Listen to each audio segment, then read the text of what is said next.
তাসকিন শরীফুল তাদেরকে নিয়ে আসলে বিশাল একটা কোয়েশ্চেন মার্ক রয়েছে। দলের এমন অবস্থায় এই দুই পেসারের ইনজুরি বা তারা ফিটনেস নিয়ে খেলতে পারবেন কি না সেটাই কি এখন সবচেয়ে বড় হয়ে দেখা দিয়েছে?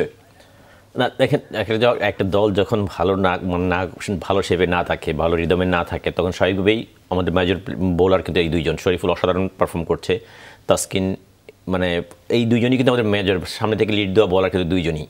স্বাভাবিক এদের ইঞ্জুরিটা বড় একটা প্রবলেম। যদি টিম যদি খুব ভালো শেপে থাকতো, খুব ভালো রিদমে আছে, তখন হয়তো একটা দুজন প্লেয়ার যদি ইঞ্জুরি হয় বা কোনো কারণে মিস করে ম্যাচ, বাকি সবাই দিয়ে ওভারকাম করা সম্ভব হয়। কিন্তু আমাদের দলটা কিন্তু এখন ওভারঅল সব কিছু মিলিয়ে, যদিও বোলাররা ওভারঅল ভালো করছে, বাকি যারা খেলছে সবাই কম বেশি ভালো করছে, মেইন প্রবলেম কিন্তু ব্যাটসম্যানদের। যেহেতু একটা দল হিসেবে খেলতে হয়, বোলার ব্যাটসম্যান সব একসাথেই পারফর্ম করতে হয়। যেহেতু ব্যাটসম্যান এখন ভালো করতে পারছে না, স্বাভাবিকভাবে আমাদের বলার উপর একটু বেশি ডিপেন্ডেন্ট আমরা। এই দুইজনের ডেফিনেটলি আমাদের অনেক ইম্পর্টেন্ট প্লেয়ার। আশা করি তাসকিন কামব্যাক করবে এবং শরীফুল, এটা তো ম্যাচের মধ্যে ইনজুরি, এরা দুজন ব্যাক করলে ডেফিনেটলি বাংলাদেশের জন্য একটা বড় প্লাস পয়েন্ট হবে।